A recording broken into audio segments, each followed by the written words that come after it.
बिस्मिल्लाहिर्रहमानिर्रहीम, अस्सलाम वालेकुम। खेलों की खबरों पर तबसरों और तज्जियों से स्कोर के एक और प्रोग्राम के साथ सैयद याह्या हुसैनी आपकी खिदमत में हाजिर है। आज ईद उल फितर का तीसरा दिन, लेकिन दौरा न्यूजीलैंड में फॉर्मेट बदला, टीम बदली, लेकिन टीम पाकिस्तान की किस्मत ना बदली। नाकामी पर नाकामी, कौमी टीम की हर मैच के बाद कहानी बनती जा रही है। मेज़बान न्यूजीलैंड की क्रिकेट टीम ने सदन पार्क हैमिल्टन में अपनी फतूहात की तारीख को मज़ीद दराज किया। हैमिल्टन जहां न्यूजीलैंड की टीम यकुमात 2017 से बैनुल-अक़वामी वनडे नहीं हारी, वहां मिचेल ब्रेसवेल की क़यादत में 217 बैनुल-अक़वामी वनडे मैचों का तजुर्बा रखने वाली कीवी टीम ने पाकिस्तान की उस टीम को 84 रन से शिकस्त दे दी जिसके पास 502 बैनुल-अक़वामी मैचों का तजुर्बा था।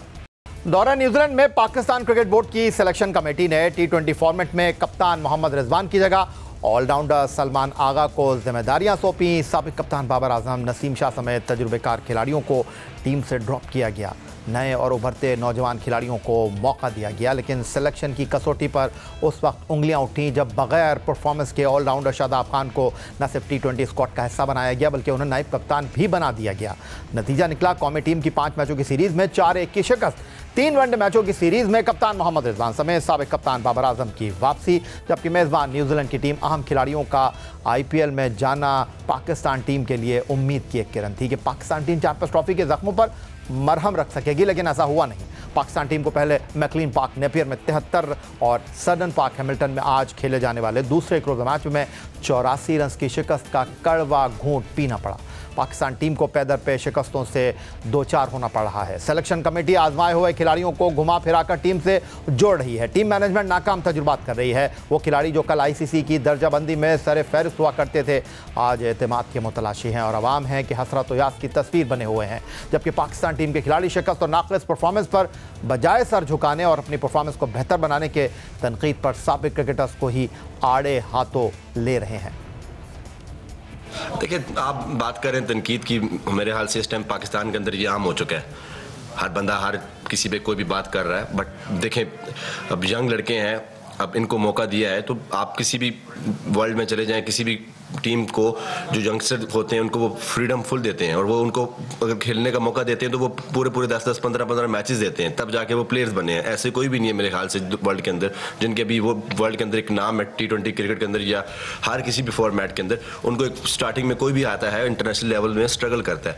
अब तनकीद की बात कर रहे हैं, वो तो मेरे ख्याल से एक मामूल बन चुका है कि बस कोई लोग सारे बैठे हुए पाकिस्तान टीम का हारने का वेट करते हैं कि यार किसी तरीके से इनके ऊपर बात की जाए। और मेरे ख्याल से वो उनका अपना ओपिनियन है, वो दे सकते हैं, बट हमारे पास जिस तरह हम एज अ टीम हम कोशिश कर रहे हैं कि अपनी टीम को कैसे बिल्ड किया जाए। यंगस्टर्स को भी इन कर रहे हैं, सीनियर्स भी साथ में हैं। ओबियसली बात है, एज अ सीनियर हम सब लोग अपने जूनियर्स को मोटिवेट करते हैं, उनको बताते हैं कि यार ये किस तरह की क्रिकेट है, इंटरनेशनल क्रिकेट में आपको क्या रिक्वायरमेंट है, उनको उस तरह ही क्रिकेट खेलनी पड़ेगी और मेरे ख्याल से जितना जल्दी वो सीखेंगे उनके लिए फ़ायदा है। लेकिन सारे खिलाड़ी हारिस रऊफ की तरह नहीं सोचते। टीम T20 के कप्तान सलमान अली आगा बरमला इस बात का एतराफ़ करते हैं कि टीम की मुसलसल नाकामियों के सबब अवाम नाराज़ हैं और उनकी ये नाराज़गी मनती भी है। बिल्कुल, फैंस का जो इस टाइम ज़ाहिर बात है वो थोड़ा से हमसे खुश नहीं है और उनका बनता भी है, क्योंकि हमने वैसी क्रिकेट नहीं खेली जैसे वो हमसे एक्सपेक्ट करते हैं और इवन हमने वैसी क्रिकेट भी नहीं खेली जैसे हम खुद से एक्सपेक्ट करते हैं। लेकिन हमारी यंग साइड है, लेकिन इसका मतलब ये नहीं है कि हमारी अच्छी साइड नहीं है। हम यहाँ पर जीतने आए हैं, यंग और एक्सपीरियंस का मेरे ख्याल से मिक्सचर है, तो कोशिश करेंगे यहाँ सीरीज़ जीत के रहें। दूसरी जानिब कौमी टीम की पैदर पे नाकामियों के बाद साबिक क्रिकेटर समझते हैं कि खिलाड़ियों की नाक़िस परफॉर्मेंस के साथ टीम मैनेजमेंट की नाक़िस हिकमत अमली भी इस बुरी कारकर्दगी का अहम मुहर्रिक है। और इस बात में उस वक्त भी शिद्दत आ गई जब कौमी टीम के बैटिंग कोच मोहम्मद यूसुफ ने भी दौरान प्रेस कॉन्फ्रेंस इस बात को बरमला तस्लीम किया। देखिए, इस पे अब ये देखेंगे ये क्या करना आगे अगले मैचेस में, किस तरह हम पांचवा बॉलर जो है वो कौन सा खेलेगा और उसमें बेनिफिट हमें क्या होता है। ओबियसली अगर प्रॉपर बॉलर खेलेगा शायद वो इतने रन्स ना पड़े जितने हो गए आज। बाकी बॉलर्स ने मेरे ख्याल 60 के अंदर रन्स दिए हैं, किसी ने 50, किसी ने 45 ऐसे दिए हैं। तो मेरा ख्याल है कि ये मैनेजमेंट ज़रूर सोचेगी कि अगले मैच में हमने क्या अपना बॉलिंग अटैक क्या खिलाना है, पूरा बॉलर खिलाना है या ऑलराउंडर खिलाना है। एक कोई ऐसी देखें क्या करते हैं। ये तो अगले मैच से पहले जो मीटिंग होगी उसमें बात होगी।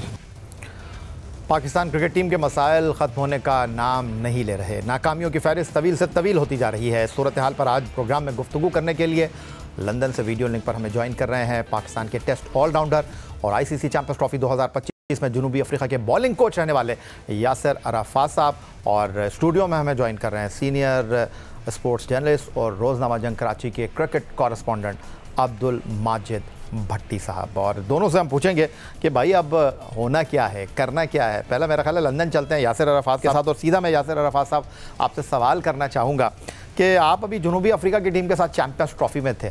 आज की नाकामी पर सवाल करने से पहले मैं ये जानना चाहूँगा कि आप पिछले साल टीम पाकिस्तान के साथ न्यूजीलैंड में ही थे। अप्रोच क्या है पाकिस्तान टीम के ड्रेसिंग रूम और दीगर टीम के खिलाड़ियों की? सबसे पहले तो बहुत शुक्रिया तमाम लोगों को, ईद का तीसरा दिन मुबारक, और माजिद भाई को और आपको भी मेरा सलाम, आपके सुनने और देखने वालों को भी मेरा सलाम।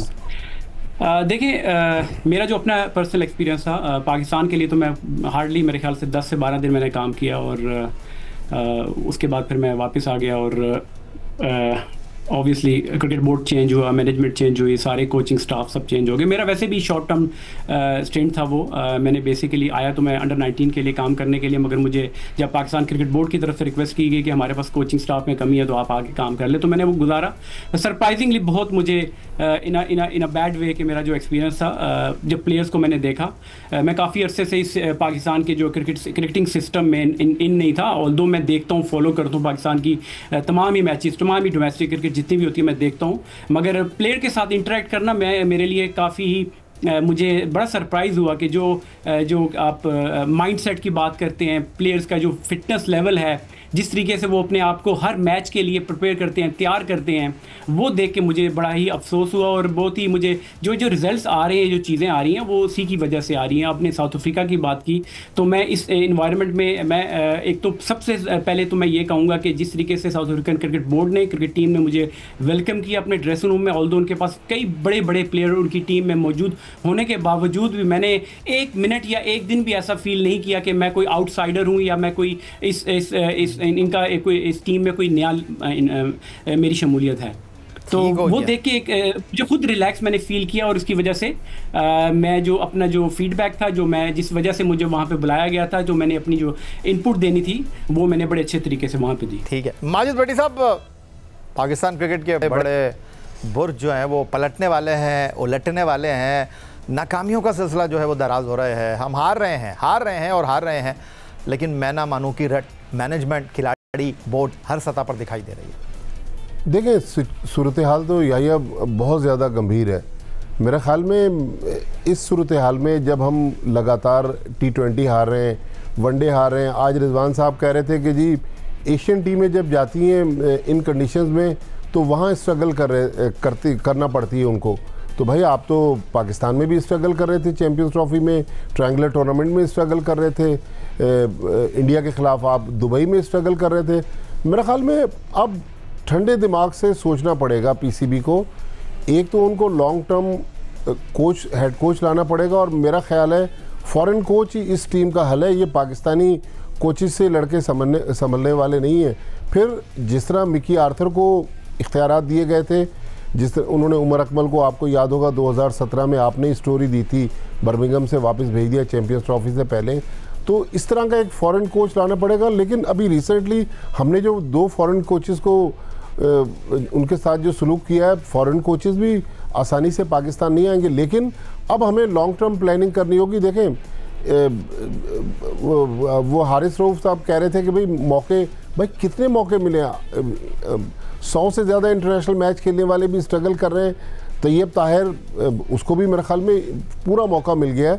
तैयब ताहिर ने भी बहुत मायूस किया, आज सिचुएशन थी वो खड़ा रहता, और अपने लिए जिस तरह फ़हीम अशरफ 73 करके आउट हुआ, थोड़ा सा स्पार्क तो दिखा था। मेरे ख्याल में अब पाकिस्तान क्रिकेट बोर्ड को चाहिए कि लॉन्ग टर्म प्लानिंग करे, इन लड़कों को खुदाफिज कह दे, कुछ लड़कों को साथ लेके चले, क्योंकि अब वनडे क्रिकेट तो शायद 2025 में हमारी है नहीं, T20 क्रिकेट ज़्यादा है, फिर टेस्ट क्रिकेट है, तो किस फॉर्मेट में किसको लेके चलना है, हेड कोच को सारा ये प्लान देना पड़ेगा पीसीबी को। पाकिस्तान टीम मुसलसल हार रही है, नाकामियों की वजूहात जानने की कोशिश की जा रही है, लेकिन जब भी टीम हारती है तो कहा यह जाता है कि जनाब क्रिकेट बोर्ड ठीक नहीं चल रहा। लेकिन इस शिकस्त के पीछे क्रिकेट बोर्ड के सरबराह सैयद मोहसिन रजा नकवी के असले, टीम मैनेजमेंट की मंसूबाबंदी और उसके साथ खिलाड़ियों की नाक़िस कारकर्दगी। मैं तो ये जानने और सोचने के लिए बहुत ही हैरान हूँ, परेशान हूँ कि भाई क्रिकेट बोर्ड किस तरह चलेगा। लेकिन सबसे पहला सवाल यह है कि हम जब T20 सीरीज़ हारे तो कहा गया कि बाबर और रिजवान टीम में नहीं है। अब तो आ गए ना बाबर रिजवान। अब क्या किया पाकिस्तान टीम ने? पहला 73 रन से हारे, दूसरा 84 रन से हारे। माजिद भट्टी साहब और यासिर अरफात हमारे साथ मौजूद हैं। मज़ीद गुफ्तगू करेंगे टीम पाकिस्तान की कारकर्दगी के हवाले से, अब आगे करना क्या है, ये सब कुछ एक ब्रेक के बाद।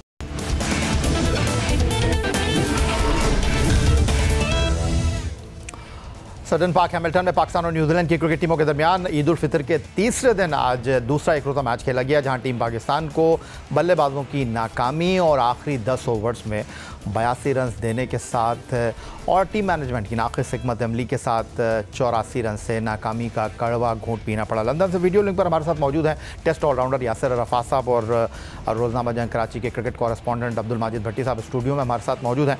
यासिर, अगर मैं आपसे ये जानना चाहूँ कि हर नाकामी के बाद हम बात करते हैं कि जी हमारा डोमेस्टिक क्रिकेट का निज़ाम ठीक नहीं है, हर नाकामी के बाद हम बात करते हैं जी बोर्ड के सरबराह ठीक फैसले नहीं कर रहे, हम कहते हैं टीम मैनेजमेंट गलत फैसले कर रही है, लेकिन टीम मैनेजमेंट ग्राउंड से बाहर, खिलाड़ी ग्राउंड के अंदर आज इस तरह पाकिस्तान टीम की कारकर्दगी रही है, आज जिस तरह मिचेल हे ने करियर बेस्ट 99 रन स्कोर किए, आज जिस तरह अपने आप को एक मरतबा फिर प्रूव किया अब्बास ने, उसके बाद अगर हम अपनी बॉलिंग को देखें तो हमारे खिलाड़ी तो लगता है कुछ सीखने का नाम ही नहीं ले रहे। अब्दुल्ला शफीक की वैसी स्लिप लगी, इमामुल हक के अंदर कोई फड़क आपको दिखाई नहीं दी, बाबर आजम, रिजवान, अगर इनके मैचों को मैं जमा कर लूँ तो पूरी न्यूजीलैंड की टीम जो है उनके मैचेस इनसे कम बनते हैं, लेकिन इनके और हमारे दरमियान इतना बड़ा गैप।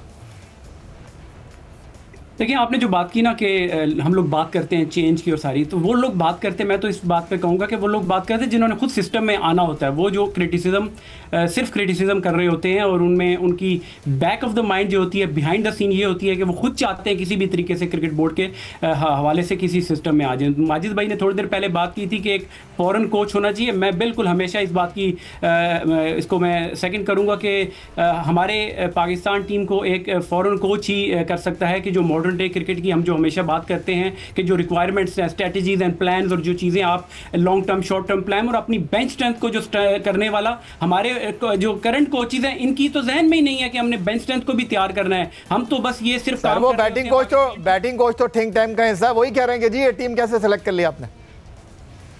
देखिए, वो भी अब थ्रू प्रोसेस, देखिए वो उनके लिए बड़ी रिस्पेक्ट है, उन्होंने पाकिस्तान के लिए बड़ा अच्छा परफॉर्म किया, मगर ये थ्रू प्रोसेस वो भी नहीं आए। और देखिए, आप कभी भी किसी भी टूर पे ऐसे नहीं कर सकते कि पिच में दरमियान में एक लाइन लगा के कह दें कि जी मेरिट पे खेलना। आप T20 फॉर्मेट खेल रहे हो तो T20 फॉर्मेट में कौन आजकल वनडे में कोई मेरिट पे नहीं खेल रहा होता। आपने अपनी नई जो शॉट्स डेवलप की होती हैं, आप तो अपने प्लेयर को रिस्ट्रिक्ट कर रहे हैं। अगर मेरी एबिलिटी है कि मैं 360 डिग्री का प्लेयर हूं, तो मुझे अगर आप कहेंगे कि मैं मेरिट पे खेलूंगा, मेरी तो गेम ही आपने चेंज कर दी, मुझे तो आपने ब्लॉक कर दिया। तो ये जो मैं आप बात कर रहा हूं कि हमारा यही एक प्रॉब्लम है।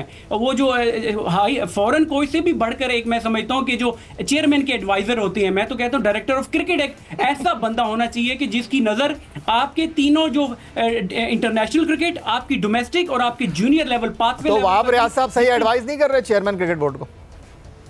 देखिए, वहाब रियाज साहब अभी थोड़ी देर पहले बात भी हो रही थी तो मैं उसको थोड़ा हाईलाइट भी कर देता हूँ। देखिए, मेरा जूनियर, मेरा कोलीग भी है, मगर जहाँ पे प्रोफेशनलिज्म की बात आती है, अपने मुल्क की बात आती है और हमारे प्लेयर्स की बात आती है, हम देखें जो सुबह दोपहर शाम इस गेम को रो रहे हैं, उसमें इन्हीं लोगों का तो किया धरा है कि आप जब एक रिस्पॉन्सिबिलिटी लेते हैं, हमारे मुल्क का यही प्रॉब्लम है कि चेयरमैन से लेकर ऑफिशियल से लेकर सारे ही पार्ट टाइम पे काम कर रहे हैं। जब चीज़ों को आप पार्ट टाइम पे करेंगे तो रिजल्ट्स आपके ऐसे आएंगे कि वहाब रियाज देखें, ठीक है, आपको अगर आपको पूरी सपोर्ट है चेयरमैन साहब की, तो फिर आप उसको 24/7 लेकर उस चीज़ को काम करें, बजाय कि आप मीडिया का काम करें, आप होस्टिंग कर रहे हैं, आप बाकी चीज़ों में इन्वॉल्वमेंट, सिलेक्शन, फिर कोचिंग का भी आपका दिल है, फिर खेलने का भी आपका दिल है। तो ये सारी चीज़ें जब आप करने जाएंगे तो एक चीज़ भी आप बिल्कुल ठीक कहा यासिर अरफात साहब, इतनी सारी चीज़ों में दिल लगाएंगे तो फिर एक चीज़ में थोड़ी परफॉर्मेंस सामने आएगी। माजिद भट्टी साहब, आज कमाल किया, जब टॉस हुआ तो कहा कि निगल है कप्तान ने, नसीम शाह इसलिए नहीं खेल रहे, वसीम जूनियर को इसलिए, और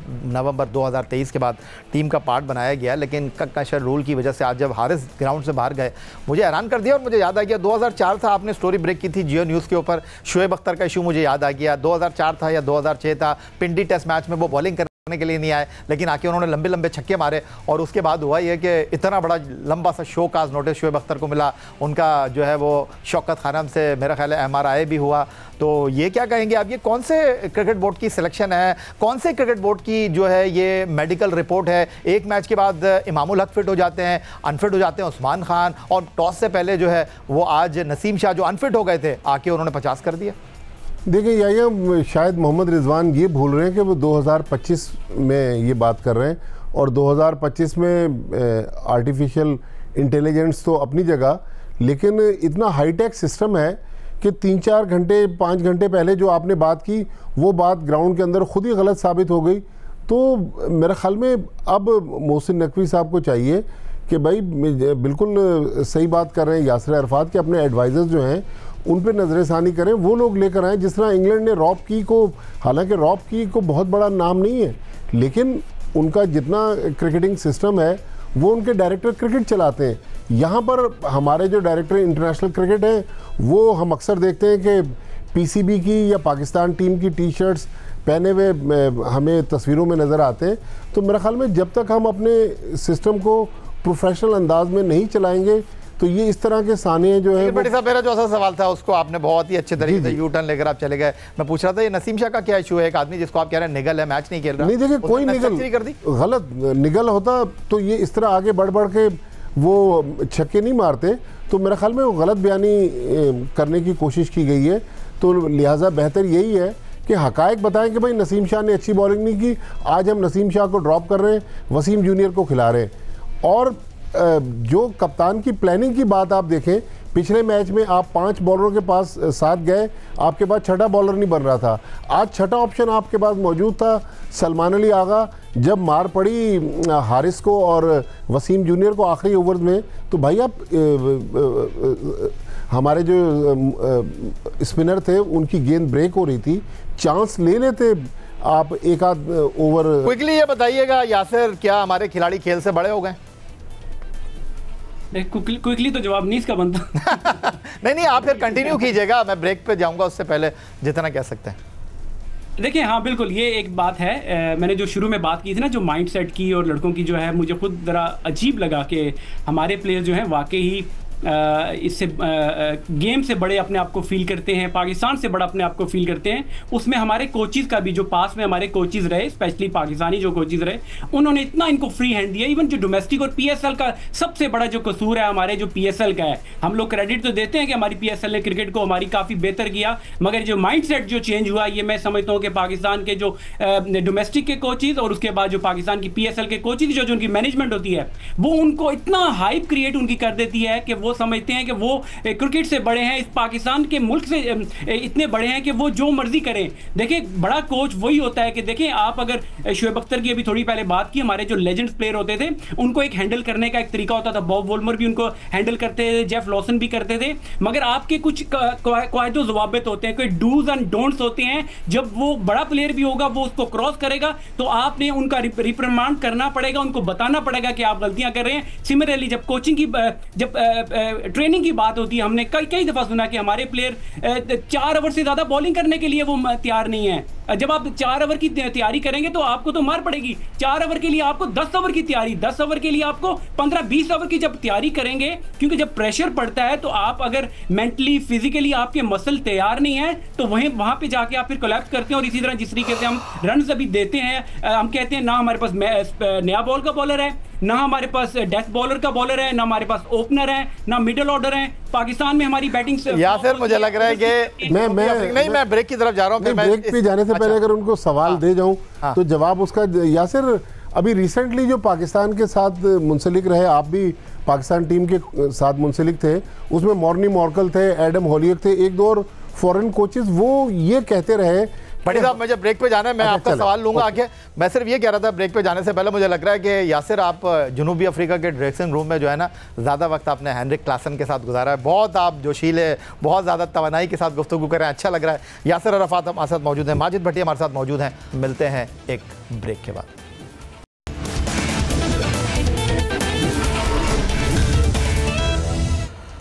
दौरा न्यूजीलैंड में टीम पाकिस्तान T20 सीरीज के बाद वनडे सीरीज भी हार चुकी है। हर जानिब से तनकीद हो रही है, गुफ्तगू हो रही है। स्टूडियो में हमारे साथ मौजूद हैं अब्दुल माजिद भट्टी साहब और लंदन से वीडियो लिंक पर हमारे साथ मौजूद है test all-rounder Yasir Arafat. Cricket board ठीक कैसे होगा, फैसले करने वाले लोग कौन हैं?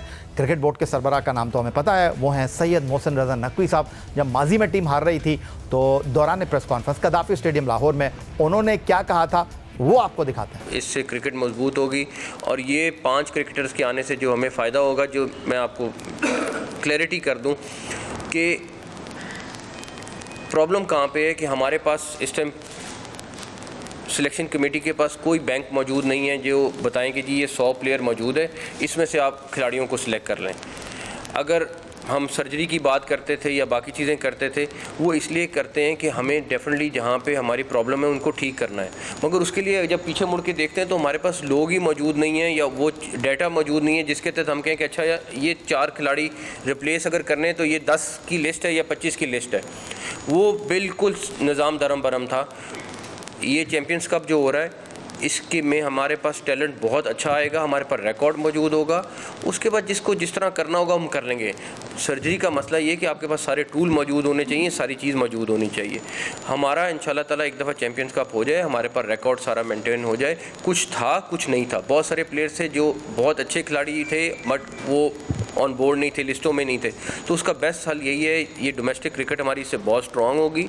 हमारे पास एक प्लेयर्स का 150 प्लेयर्स का पूल मौजूद होगा, उसके बाद जिसकी सर्जरी होनी है, जिसने आना है जाना है, वो सिलेक्शन कमेटी बड़े आराम से कर लेगी। ये थे जनाब Syed Mohsin Raza Naqvi, chairman cricket board, फरमा रहे थे कि चैंपियंस कप के 3 टूर्नामेंट ला रहे हैं और वो पाकिस्तान क्रिकेट बोर्ड की सिमत का तयन करेंगे। इकबाल स्टेडियम फैसलाबाद में 50 ओवर का टूर्नामेंट हो गया, पिंडी स्टेडियम रावलपिंडी में 20 ओवर का T20 टूर्नामेंट हो गया और टीम पाकिस्तान की ये परफॉर्मेंस है। वो कह रहे थे 5 मेंटोर लेकर आ रहे हैं। वो 5 मेंटोर कौन है? वकार यूनुस साहब जो कई बारियां ले चुके हैं क्रिकेट बोर्ड में, सकलैन मुश्ताक साहब, उसके साथ मिसबाउल हक साहब पाकिस्तान क्रिकेट को क्या देकर गए हैं वो आप ज़्यादा बेहतर जानते हैं। शुएब मलिक साहब अब PSL खेलेंगे, सरफराज अहमद साहब, ये 5 मेंटोर हैं पाकिस्तान क्रिकेट बोर्ड के। सिलेक्शन कमेटी पर अगर मैं नज़र डाल लेता हूं तो सिलेक्शन कमेटी में 2 in 1 है। Test all fast bowler Aqib Javed साहब हेड कोच भी हैं और उसके साथ साथ वो सिलेक्टर भी हैं। पहली मरतबा एक अंपायर को सिलेक्शन कमेटी में रखा गया, अलीम डार साहब, अजहर अली, असद शफीक, जिनका यही नहीं पता कि वो अभी क्रिकेट छोड़ चुके हैं या खेल रहे हैं, और आदाद व शुमार के माहिर हसन चीमा साहब, जिन्होंने टीम में शादाब खान को डाला तो पता ही नहीं था कि वो कौन से आदाद व शुमार पर पाकिस्तान टीम में आए हैं। तो यासिर, मैं आपकी तरफ आ जाता हूँ। हम बात करते हैं कि जी चीज़ें ठीक हो जाएंगी। क्रिकेट बोर्ड के सरबराह तो कह रहे थे चैंपियंस का पाकिस्तान क्रिकेट बोर्ड का जो है वो सब कुछ सिमत का तयन कर देगा, लेकिन यहाँ तो चीज़ें संभल ही नहीं रही। हर मैच के बाद जो है वो लीकेज हो रही है। देखिए, ये गालबन 2024 आठवां महीना था पिछले साल जब इन्होंने ये प्रेस कॉन्फ्रेंस की और बातें कर रहे थे, और जब उन्होंने ये बात की मैं खुद अभी थोड़ा हैरान हुआ कि जब उन्होंने कहा भाई हम पीछे मुड़ के देखते हैं तो हमारे पास बेंच स्ट्रेंथ ही नहीं, लड़के नहीं हैं। तो जब इन्होंने सर्जरी की बात की है तो सर्जरी तो फिर उन लोगों की करनी चाहिए थी। वो लोग तो अभी भी इस सिस्टम में हैं। जिन लोगों का कसूर था, जिसमें आपके नदीम खान हो गए, जुनेजिया हो गए, जो आपकी अकेडमीज को देख रहे हैं, डोमेस्टिक क्रिकेट को देख रहे हैं, पाथवे को देख रहे हैं, तो उनका फिर कसूर है। सर्जरी तो उनकी बनती थी, उनको फिर नहीं होना चाहिए वहाँ पे। अगर आपने किसी को निकालना था तो यही लोग थे जो ये अभी भी पिछले 5-6 सालों से पाकिस्तान क्रिकेट बोर्ड को के किसी भी हवाले से कभी PSL में चले जाते हैं, कभी अकेडमीज़ में, कभी क्रिकेट बोर्ड में आ जाते हैं, तो उनकी सर्जरी करने की ज़रूरत थी। बाकी आपने जो मेंटोर्स की थोड़ी बहुत बात की तो उसमें देखिए, आप कह रहे थे कि कुछ लड़के खेलेंगे तो बाकी लोग हैं वो टीवी पे बैठ जाएंगे, या ठीक है ना। तो ये आप, मैंने जो शुरू में बात की थी कि ये पार्ट टाइम पे चीज़ें चल रही हैं। जो वुमेन्स का हेड कोच है वो PSL में किसी फ्रेंचाइज का हो जाएगा, पाथवे वाले हैं जो जिसका दिल करता है, जो इनके मनपसंद कोचेज होते हैं डोमेस्टिक के, उनको लगा दिया जाता है, और उन लोगों को फिर जब वो टूर से वापस आ जाते हैं फिर किसी और टीम में लगा दिया जाता है। तो ये जो कंसिस्टेंसी है, ये जो कंटिन्यूटी है, ये इस तरीके से आप रिजल्ट, फिर आपने न्यूजीलैंड की बात करते हैं प्लेयर्स की कि वो एडजस्ट कर जाते हैं। हम लोग इस चीज़ के पीछे छुपते हैं कि हमारे यंग प्लेयर हैं, तो न्यूजीलैंड के यंग प्लेयर नहीं है। जी बिल्कुल। यासिर, मैं जरा माजिद भट्टी साहब की तरफ आ जाऊं। मैं chairman cricket board Syed Mohsin Raza Naqvi sahab से कहूंगा कि आप ही अपनी अदाओं पर जरा गौर करें। हम अगर अर्ज करेंगे तो शिकायत होगी। आप कह रहे थे कि आपसे पहले क्रिकेट बोर्ड का कोई डेटा ही नहीं था, क्रिकेट बोर्ड में कोई बेंच स्ट्रेंथ ही नहीं थी। तो मोहतरम सैयद मोहसिन रजा नकवी साहब, यही क्रिकेट बोर्ड का डोमेस्टिक इंफ्रास्ट्रक्चर था जिसकी वजह से आप 92 में वर्ल्ड कप जीते, 2009 में ICC वर्ल्ड T20 जीते, 2017 में ICC चैंपियंस ट्रॉफी जीते। माजिद भट्टी साहब, देखिए, बिल्कुल हमारा सिस्टम यही रहा है, लेकिन मसला ये है कि इस सिस्टम में अचानक बाज़ ऐसे लोग पसे पर्दा रहकर आगे बढ़ने की कोशिश करते हैं जो पूरे सिस्टम को डिरेल कर देते हैं, और जो नया चेयरमैन आता है उसको ऐसी कहानियां बताते हैं। ज़ाहिर है इनका क्रिकेटिंग बैकग्राउंड तो है नहीं, तो उस पूरे कहानी के अंदर वो खो जाते हैं कि शायद ये 5 लोग आएंगे और ये पाकिस्तान। माजरत के साथ माजिद भट्टी साहब, क्रिकेटिंग बैकग्राउंड नहीं है सैयद मोहसिन रज़ा नकवी साहब का, लेकिन उनके बैकग्राउंड में बतौर चेयरमैन क्रिकेट बोर्ड इतनी नाकामियों का इंदराज हो चुका है जो माजी में किसी क्रिकेट बोर्ड के सरबराह के पास नहीं है। बिल्कुल, देखें अब तो कोई उनके पास जवाब नहीं है। आप ट्रायंगुलर टूर्नामेंट हार गए, आप चैंपियंस ट्रॉफी बुरे तरीके से हारे, आप न्यूजीलैंड के खिलाफ T20 सीरीज़ हार गए, अब वनडे सीरीज़ 2-0 डाउन है।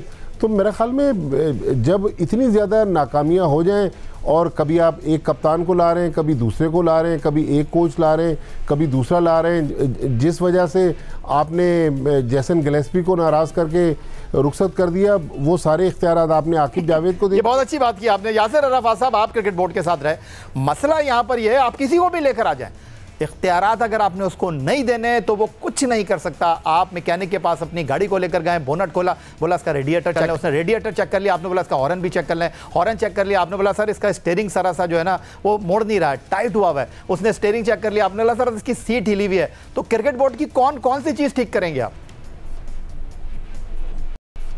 देखिए, मैं अभी भी होपफुल हूँ कि पाकिस्तान की क्रिकेट बेहतर हो सकती है अगर हम लोग अभी भी सिंसियर हो के ये जो हमने मेंटोर्स की बात करते हैं और जितने भी क्रिकेट बोर्ड में इन्वॉल्व हैं हमारे एक्स क्रिकेटर जो हैं, अगर ये बैठ के इसको हल करने की कोशिश करें तो हो भी सकता है कि आपका एक स्ट्रॉन्ग क्रिकेट बोर्ड की सूरत में फिर जो ट्रांसपेरेंसी है सिलेक्शन में उस पर हम कितने सवालात उठाते हैं। शादाब खान की हम बात करते हैं, फिर अब्दुल्ला शफीक दोबारा बगैर किसी परफॉर्मेंस के दोबारा टीम में आ जाते हैं, सेम फॉल्ट्स करते हैं। मगर अगर हम जब सिंसियर तरीके से बैठकर हम लोग इन चीज़ों को अभी अगर ठीक करना शुरू करेंगे तो मैं समझता हूँ, अभी भी मैं होपफुल हूँ कि मगर ये है कि हम लोग कॉन्फ्लिक्ट ऑफ इंटरेस्ट की हम जो बात करते हैं वो यही होती है कि देखें अगर राहुल द्रविड़ अगर जब उसके ऊपर पॉलिटिकल इंटरफेरेंस आती है तो वो हेड कोच बावजूद इसके कि वो 50 ओवर का ये जो अभी जो T20 world cup West Indies वाला जीतने के बावजूद वो इस वजह से छोड़ते हैं कि जी उनके ऊपर पॉलिटिकल इंटरफेरेंस आ रही है। तो हमारे लोगों में ये कैरेक्टर कब नजर आएगा कि जब एक तो पहली तो बात है उन पे ये भी ब्लेम आता है कि वो अपने रिश्तेदारों को बच्चों को खिलाने के लिए। तो मैं इन लोगों से मैं ये पूछता हूं कि आप थोड़ा सा यहाँ पे कैरेक्टर शो कर दें कि आप क्या मतलब पाकिस्तान क्रिकेट बोर्ड में रहकर ही कि मतलब आपका सर्वाइवल आप क्यों नहीं रह के जब आप पे लोग उंगलियां उठाते हैं या बातें करते हैं तो आप साइड पे रहकर भी मतलब पाकिस्तान की क्रिकेट की बेहतरी के लिए काम कर सकते हैं। क्यों आपको अंदर आके क्रिकेट को खराब करने का आपके जहन में ये चीजें होती हैं? तो अगर आप सिंसियर तरीके से काम करना चाहते हैं तो मैं अभी भी होपफुल हूं